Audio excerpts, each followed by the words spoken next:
Welcome back to Ye Old News, where today's story will be talking about the westward expansions we've had in the past few years. I'm Bryce C. Huckleberry Jr., and let's start today's story. I'm here interviewing Sparky L. Gareth about the recent Louisiana Purchase. What is the Louisiana Purchase? Why were we sold that land? France had previously owned the land. They were planning on colonizing part of the continent, but they were at war with Britain.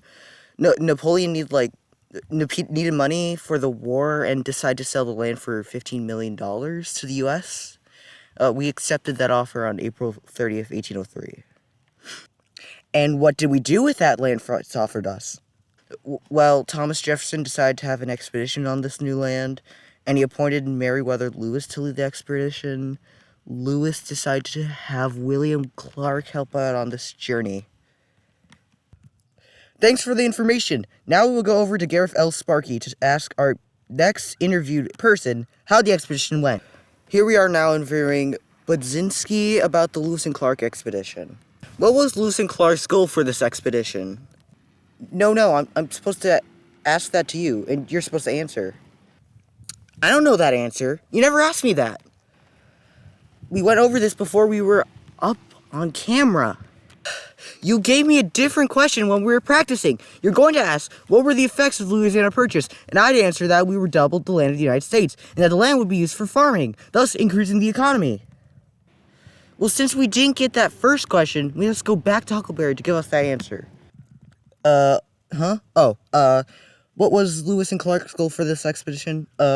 So their goal was to find a water route to the Pacific Ocean, which would be very important during the California Gold Rush. The California what? Isn't that area owned by Spain?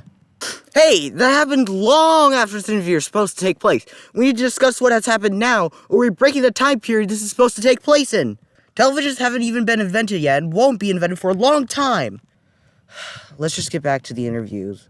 Oh yeah, so they brought about 40 men to help out with the journey, including one of Clark's slaves, York, who was very useful since he was very good outdoorsman. And my last question?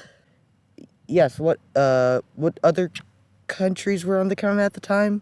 Britain owned all the land north of the U.S., while the Spanish controlled all the southwest, stretching all the way to the other continent.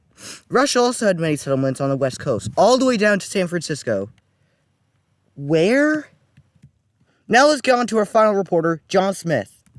Hello, I'm here with Jeb, and we'll be asking him about another explorer who was important during this time, Zebulon Pike. So Jeb, who was Zebulon Pike?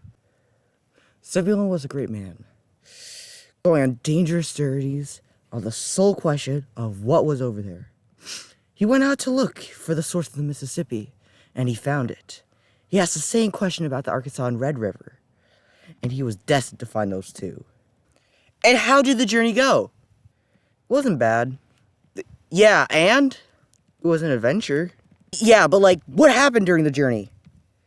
He headed south to find the two river sources. Theirs led him more west until he found tall mountains stretching across the horizon. He tried to climb one, which is now known as Pike's Peak. Hey, that takes place in the future too. Sorry. So he traveled down into Spanish territory where he got arrested. He's released back into the U.S., and, he never found the source of the Red River, but he did get some good information about the Great Plains and the Rio Grande. That was very interesting. Well, I'm going to pass this back to Bartholomew. There we go. Now that we've learned about what has happened recently, I think this broadcast is over. I hope to see you next time on Ye Old News.